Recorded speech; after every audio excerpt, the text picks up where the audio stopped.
Gagawa tayo ng avocado Lahat to? shake. Yes, ate. Tapos meron tayong tanim na saba dun sa lote natin. Hinarvest natin. Ayan o. Gagawa tayo ng fufu. Request ni Valerie. Bukod sa saging na saba, lalagyan natin ng kamoteng, baging dilaw at saka violet.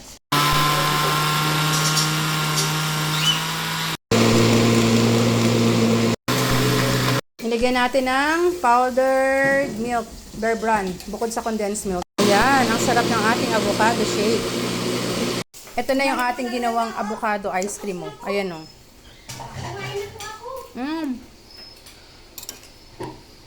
Grabe, ang sarap. Ang creamy. Wala lang siyang Nestle cream, kaya hindi talaga siya parang ice cream. Pero kasing creamy ng ice cream. Sarap.